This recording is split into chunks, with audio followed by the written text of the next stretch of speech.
রূপান্তর স্টেট সভ্যতার সংকট ছাড়া।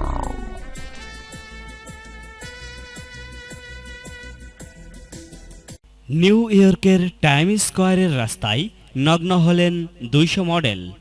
প্রকাশ্যে রাস্তায় নগ্ন হলেন প্রায় 200 মডেল। নিউ ইয়র্কের টাইমস স্কয়ারের রাস্তায় দাঁড়িয়ে নগ্ন হলেন এইসব মডেলেরা।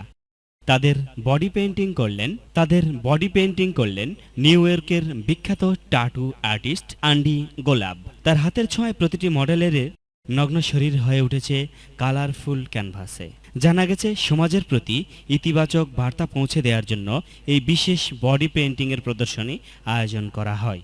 প্রায় 4 ঘন্টা ধরে চলে এই বিশেষ প্রদর্শনী সম্পর্কে গোলাপ বলেন, এই বডি পেইন্টিংগুলির মাধ্যমে পৌঁছে দেওয়া হয়েছে বিশেষ বার্তা। যুক্তরাষ্ট্রের রাষ্ট্রপতি নির্বাচনকে ঘিরে দেশের সাধারণ মানুষেরা তাদের অভিব্যক্ত প্রকাশ করেছে এই প্রদর্শনীতে। এই বিশেষ বডি পেইন্টিংগুলির মধ্যে দিয়ে দেয়া হয়েছে বিশেষ কিছু গুরুত্বপূর্ণ বার্তা। এগুলির মধ্যে রয়েছে art is free, friends make the world go around, my body my art এবং ask me why I love my body. এই সকল নগ্ন শরীরের বডি পেইন্টিংয়ে সেজে উঠেছিল টাইম স্কয়ারের ব্যস্ত সড়ক। সূত্র মেইল অনলাইন।